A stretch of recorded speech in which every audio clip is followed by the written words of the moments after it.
I was gonna ask you that because there's a myth where, oh, don't get it so close to the bone, don't get like. Man, it's bones every single part of your body except your stomach. Wait, everybody be like, yeah, because I got on my ankle and that joint killed me, and I'm like, that's funny because I got one on my ankle and it didn't really bother me. So I guess everyone's tolerance for pain is different. Pain. But women, women, they different. They honestly, from the giddy up, they get the most painful spots for their first or their second tattoo. That bottom of the back hurts so much.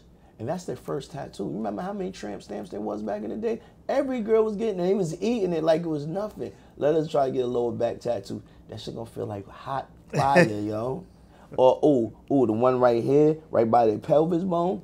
Oh, they eat that shit with nothing. Really? Us, forget about it. I got my stomach done one time. I was like, you know what, man? Fuck you. I'm out of here, you know? mid first stroke, he was like, yeah, you know what? This was a bad idea. Yeah, you know, I finish it myself when I get some time. Fuck that. Hey.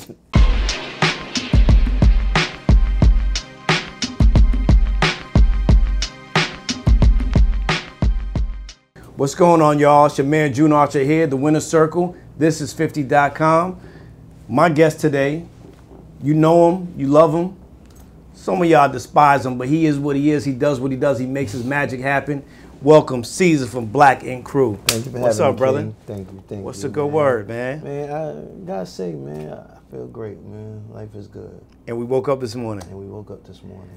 Let's jump in, man. Businessman, entrepreneur, mover, shaker, influencer. Yeah. Started in Harlem, and you from Harlem to Hollywood. Yeah. How many Black Ink tattoo parlors are you up to now? Shit, right now I'm up to 8. I'm up to 8 shops. But you know, it's hard being a black man with that much stuff, you know what I mean? It's hard, you know, man, as your empire grows, you feel me, there's more people you gotta put in place and more trust you gotta have in other people, because honestly, my shops are spread out, you feel me? Right. Like I got 2 in New York, everybody know I got my Harlem location, and I got a Brooklyn location, you feel me? Then I got Atlanta. Right. Then I got Orlando, Jacksonville, Milwaukee, Indianapolis, and Houston. So it's like, this weekend I have to go here. Next weekend I have to go there. So it's like, it's really a lot on my plate, but right. I'm enjoying the ride. I'm not even gonna lie to you. As man. you should. I could be on the block just chilling, getting myself in trouble, or I could be who I am right now. Now, what is the inspiration for choosing the next location? Is it, I know a lot of celebs and ball players, because some of the cities you just named happen to be places where franchises are when we're talking about, you know, ball. You know what I mean? What is the process going into, all right, well, this is the next location. How do you set that up? Well, I'm a little bit of a, I'm gonna give up a little bit of a secret. A lot of companies in the beginning of the year, they put a lot of money into marketing reports. And those are public, like Bank of America, stuff like that. And they'll put out certain places that they want to put franchises in, or banks, and they'll tell you the demographics, and they'll break it down to you. Like, this is the middle class, this is what. So my thing is to get where I'm basically can grow. I have opportunity to grow, but also could capitalize at the same time. If you notice, some of those cities I named were small cities, right. But they're big cities, but they're small in name. Right. But when you go there and you're the big fish in a small pond, there's a lot more you can eat, you feel me? Than opposed to New York, which is a big old city saturated with tattoo shops. And yeah, we make a name for ourselves. This is our home. But think about if you bring something like that to a whole nother spot that ain't never had it. And on top of that, it feels good to like see other black people really like, it's like almost like, not to say look up to me, but it's almost like, yo, bro, you did it for us. And it's like, yeah, I did. I want to show that in the neighborhood. I want to go there and be like, yo, listen, I made it and I ain't dribble basketball. I can't rap. I can't even. Honestly, can you dance? I can't dance. Oh, man. I ain't got no rhythm. A black man that can't dance and can't jump? Yo, listen, man. Listen. At the end of the day, thank God he gave me some talent, but he ain't give me them talents, yo. And I ain't got no height to go no NBA, so we can forget about that, yo. What was the inspiration for starting the first location? Truthfully, bro, it was God. Like, you know how some things be like, yo, nah, this ain't for me. I'm starting to believe of manifested destinies. You feel me? Like, you can't run away from the destiny that's already manifested for you. I had a shop in Brooklyn. A lot of people don't know I started in Brooklyn. And I had it for a couple years, and I was like, nah, I just want to be an artist. I want to concentrate on my craft, running the business, and trying to be a tattoo artist. I can't do that. And mind you, I only had 2 other artists besides myself in that shop. So it really wasn't that much of a headache compared to what I'm dealing with now. So it's like, nah. And I went up to Black Ink at the time. It was called Black Ink Gallery. And my man owned it. He was like, yo, just help me get this shop going. So I said, I bet. Man, we started rocking. I mean, we rocking with point that we got everybody who's who coming in to get tattoos. And you know, my man is still in the streets. And it was me, Puma, and Ted, I remember. We taking care of everything, taking care of the bills and all that. And we was giving him the rent money and whatever money that was made. To find out, he was hustling in the streets. He got caught up in something. He didn't pay the rent for 6 months. So this is a bugged out story because I know it's a God, right? I came to him with the whole Black Ink crew thing. He signed off on the pilot. And then it was like the network really wanted me to be the boss. I'm like, nah, I play my role. Right. This is where I'm at right now. He's the boss. I'm just a worker. You feel me? And when he got caught up in that, we got evicted. But we already shot that first pilot, so we was already. They was sitting there like, yo, what y'all gonna do? We didn't even tell the network at the time. I said, this is what I'm gonna do. I'm gonna go talk to the landlord. I'm gonna figure this out. I talked to the landlord. He was hesitant. He gave me a big number, thinking I was gonna fold. He's like, you know what? I'll let you have the shop. You give me 20,000. I said, bet. Now, if anybody know me, anybody know I'm a hustler. If I'm focused on something, I won't sleep until I feel like I'm at reaching my potential or where my goal is at. So it's crazy because I went across the most dangerous projects known to Harlem to this day, Forster, and I got it. Like, I really opened up my man's apartment. We called it 11 Ink, right? Because he was on the 11th floor. We called it 11 Ink, and I mean, for that whole month, I tattooed every single person in the project till I got that money. Wow. Handed him the money, he was impressed. He looked at you crazy, though. Looked at me crazy. Like, I'm like, nah, they didn't do none of that what you're thinking to get this money on. Right. I really bust my ass. And he was like, I know. Because he was somebody from the neighborhood. He was like, I seen you tattooing everybody. Everybody got tattooed. I'm like, yeah, I had to go get the money. I ain't give a fuck if it's a $25 tattoo, $75, $100 tattoo. Yo, I'm doing it. Because at the time, I had my boys, Ted, all of them, like, we was relying on this situation now because now we lost our shop. Right. You know what I mean? So when it went down now, I gave it to him. He gave me the key. When I opened the shop, and VH1 never knew about this until way after. Opened the shop, got the paperwork together, and that's how I became boss of Black Ink. Man. But now, with this story, I think it's a story of triumph. It's a story of perseverance. With all of that and all of that success, there are highs and lows. You've lost people along the way. Yeah. You've lost artists along the way. What has been the biggest loss, and who has been the biggest loss on this journey for you since you've opened up? Damn. I think the biggest loss would have to be, the biggest loss to me is the sacrifices I had to make to get here. Like, all those nights of not partying, all the love, I mean, not love, but finding or seeking love and making a family. I sacrificed a lot of that just to get where I'm at right now. And people, in hindsight, you don't really look at it when you're an entrepreneur until the holidays. Right. And then you see, like, yeah, stepping on Thanksgiving, you successful one, you all over the TV, all that. But then you sitting there by yourself. At home. At home with your family, and all of them got their own family. Like, this is your cousins you grew up with, your sisters, your brothers, all of them got little families. You sitting there like, damn, yeah, I'm successful, but damn, I ain't think about the family concept or nothing like that on my way up. You know what I mean? Right. And some of the things I felt like I sacrificed to focus on my career. And when I be looking in hindsight at some of the biggest entrepreneurs, a lot of them really didn't start their family till they 40. No, that's true. That's true. Yeah. Has there been somebody you lost that you either had to fire, that walked out, that you're like, man, they were part of the dream, but it's part of the success and failure of being an entrepreneur? I mean, I feel everybody that was a part of Black Ink in some type of way, I felt it, because it's crazy. After a while, you get this this hindsight. Not even hindsight, but you can see through certain things and know that basically this person ain't on the same path as you. Mm-hmm. Y'all goals are not the same.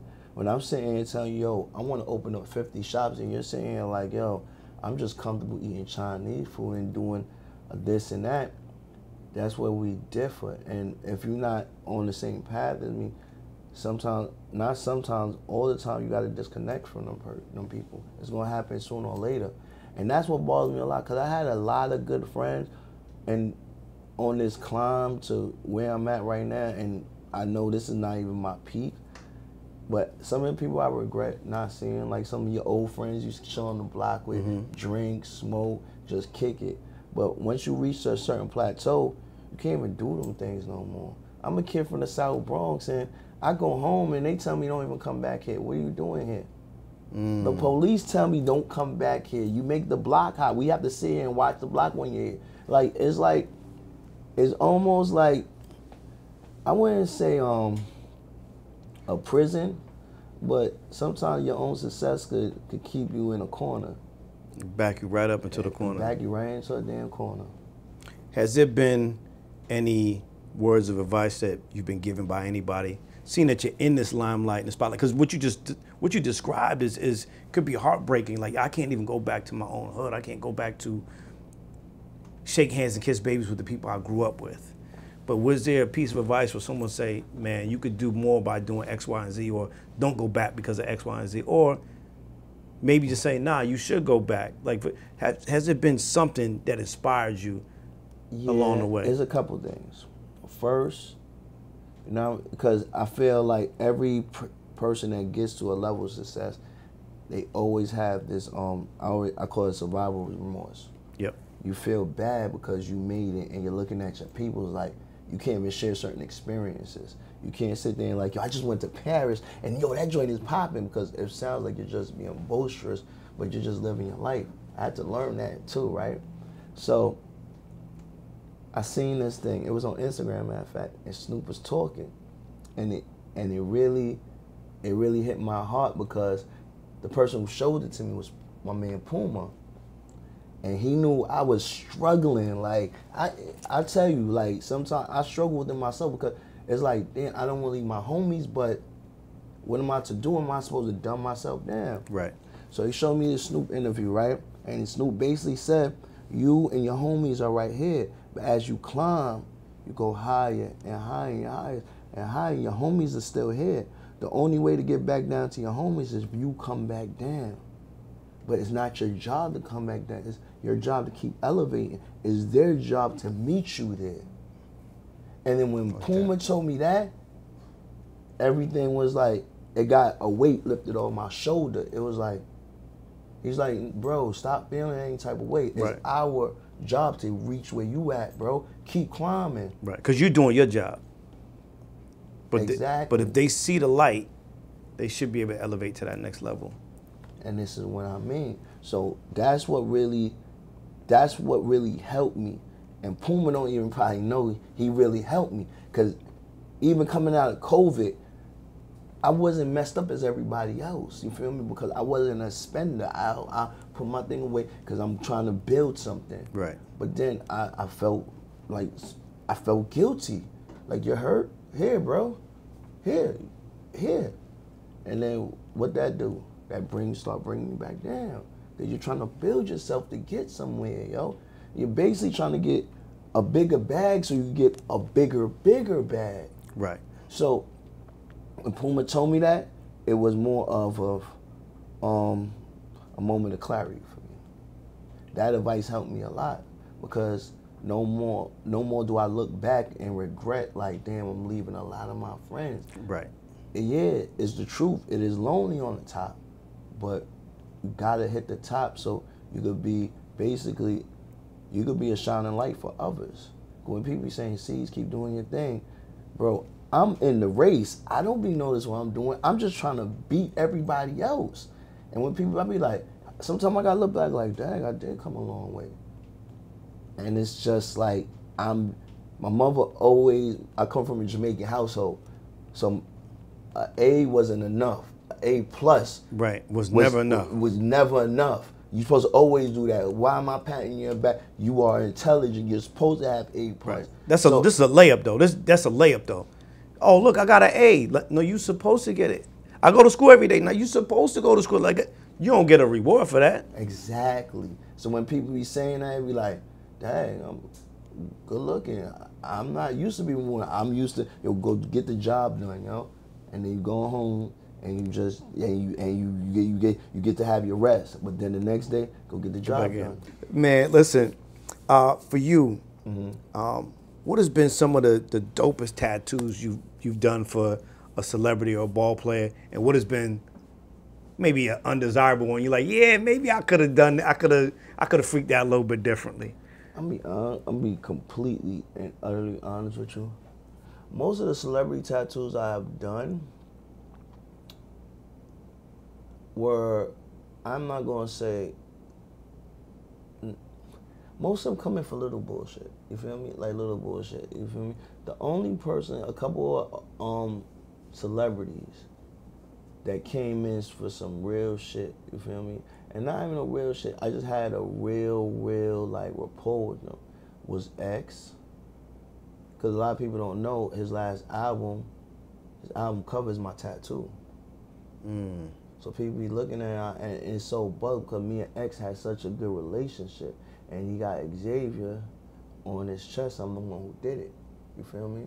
And that's like, and I be looking like, damn, I made history. And it's like, it's crazy because sometimes I be just like, I'm not one of the people that take in shit very good. I'm starting to notice that. You know what I mean? Like, I don't like, motherfuckers, why you even have me? It's like, nah, that's what I'm supposed to do. I gotta get to this, yo.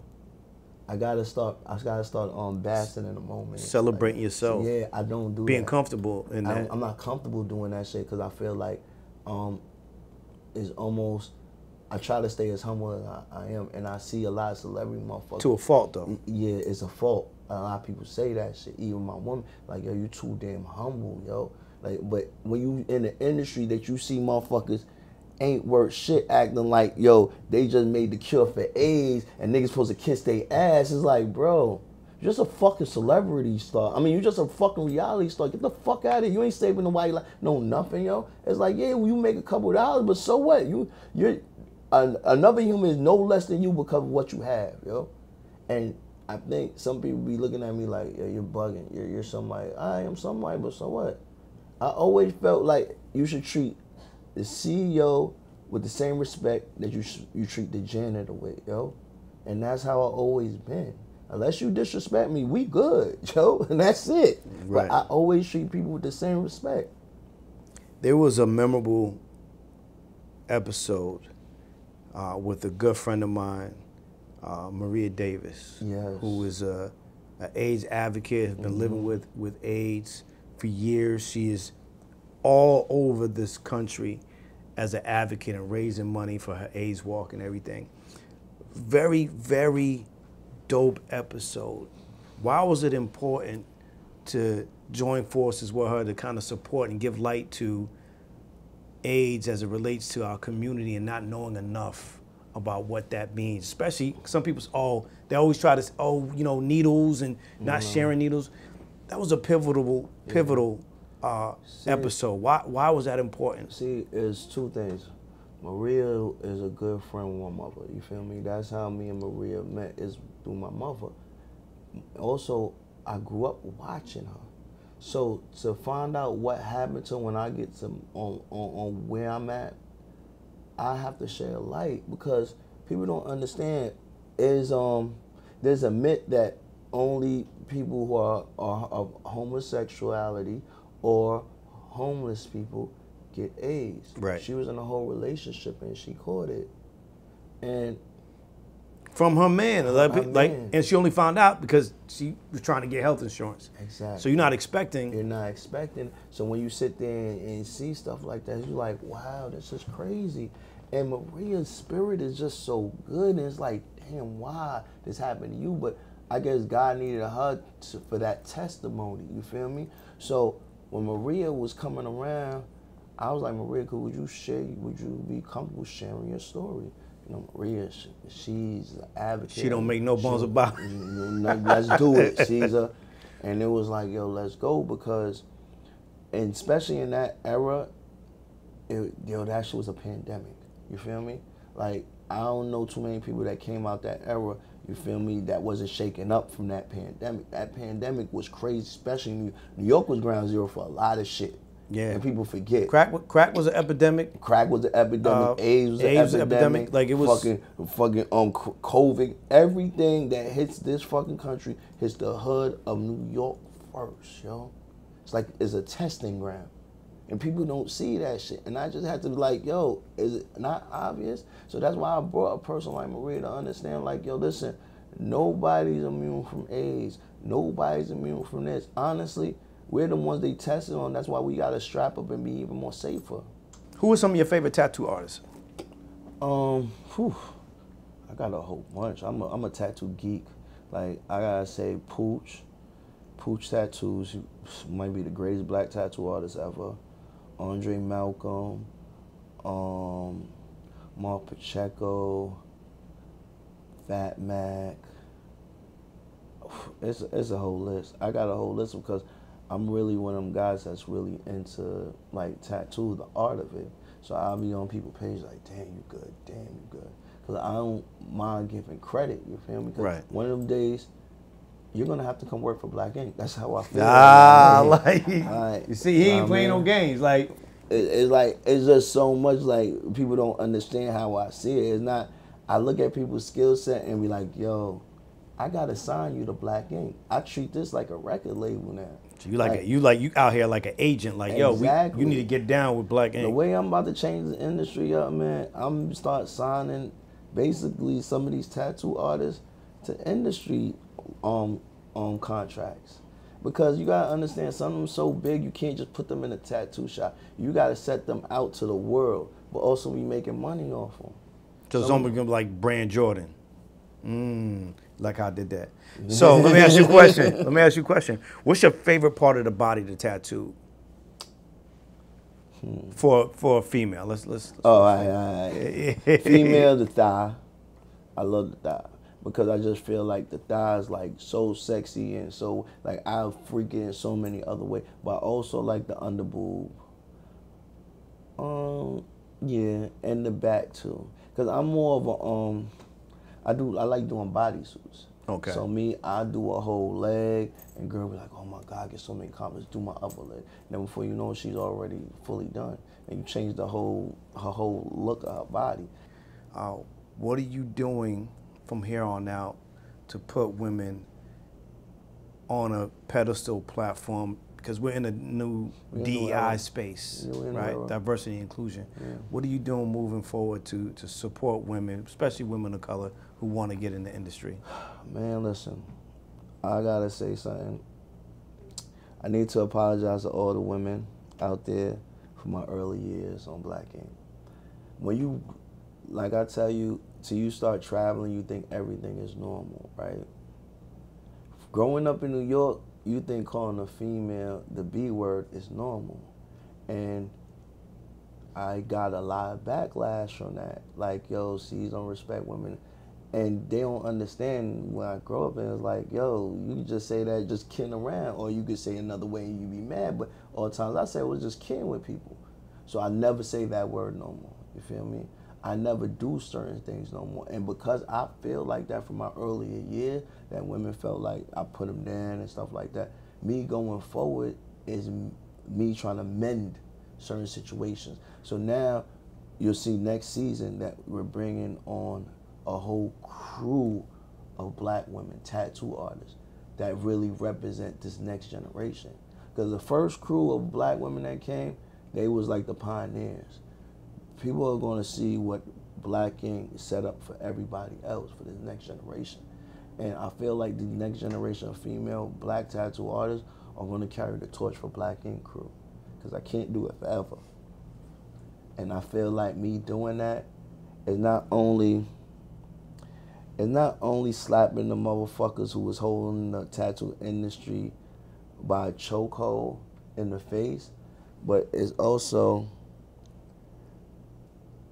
mending my wrongs that I did to our black queens. Because they right. When there was a general statement that we don't protect our queens in general, they're right. When you listen to our music, you listen to how we talk to them, it's not uplifting. And I had to sit back and really look like, ooh, they're kind of right. Because I don't see no white rapper talking shit about no white chick. So kind of right. Yeah. How they behave is one thing, but I don't think you hear it in the music. You don't hear it. Like, their behavior is totally different, but you don't hear it in the music. You know what I mean? And that's some of the things that I feel like because of who I am, a lot of things fell on me too, and a lot of people grew up watching me, thought that shit was aight. Yeah, yeah. Music is a soundtrack to our lives, man. Right. For you, I want to ask you. I ask my guests this all the time, but I want to flip it, man. For you, what song or what do you listen to get amped before you do a tattoo, or how do you lock in right before you get to work? Oh man, that's a good question. Don't tell me Lauryn Hill, man. Don't tell me no country music either, because then I was gonna ask you for a tattoo, but if you about to tell me something crazy, Caesar, I'm out. Nah, look. I am like an R&B type of guy. Like, I listen to old R&B, like the Babyface, the Tony Braxtons, that era, you feel me? Because it's two sides of me. I'm a Gemini, you feel me? So that's like, I tone it out. That's the art side of me. Like, I'm drawing up the tattoo and all that other shit. But when we get to like tattooing, I'm throwing on the trap music, because now I'm in the trap, you feel me? So you gonna hear some T.I., you gonna hear some Baby, some Little Baby, some of the newer guys like ESTG, 42. Like, I try to stay in tune with those, because the young guys, I don't want to fall behind that much. Right. You know what I mean? I still like my Biggie and whatnot, my Jay-Z, but you gotta listen to the young guys too. Even though sometimes I don't know what the hell they saying, but I listen to them. And then especially Meek get me hyped. Like, I can listen to Meek Mills all day. You feel me? Well, if I come to get a tattoo from you, what's up? I want some R&B, but I'm an R&B dude, so I don't want to hear, you know what I mean? Like, Alright, so don't trap music me no tattoo. See, so we gotta go to Mr. Biggs and shit like that. Like, we gotta play that bossed up R&B shit. You feel me? I still fuck with Kelly. I just don't fuck with him off record, but on album, he's still my nigga, yo. I'm sorry. He made good music. He made good music. He did make good music. What he did outside of the music, yeah, I do not approve of. But his music was lit, yo. And I had too many memories to his music. Like, he was the first person that I really threw on the R&B track to, and was like, oh, these females really like the fuck to R&B. I was more of a Mom Deep guy. I throw on some Mom Deep, Hell on Earth. You know what I mean? Good. You got R&B is where it's at. Yeah, R&B, they get, you can flow into, and you get some timing of it, because every R&B song is like at least 4 or 5 minutes. At least got a little intro and outro. You got the bridge. So you like, he's the R&B, so he really knows. So like 4 or 5 songs in, that's good enough. We good. You know what I mean? What is your favorite 50 Cent song or verse? Oh, that's crazy, because I was listening to the other day. It's not, it's the first track off his Get Rich or Die Trying. Remember when they was about to rob the check cashing place. Mm-hmm. What the name was it? It wasn't Ambition. Huh? I Whoop Your Head? Yeah, whoop your head, boy. You know it really. I whoop your head, boy. What? That, yo, I ain't gonna lie. Boy, why I used to hear it, still to this day, I hear that song, be like, yeah. It make you want to fight somebody. It does. Well, if I get my tattoo, I just think I just came up with it. Hustle's Ambition, that's what we're going to get my tattoo to. There we go. There we go. Ladies and gentlemen, this is Caesar, Black Ink Crew, man, doing his thing. And he said it. He's just trying to right some wrongs and create these businesses and opportunities for everybody and uplift his community. That's Caesar. I'm June Archer. This is the Winner Circle. This is 50.com. Thank y'all for tuning in. Peace.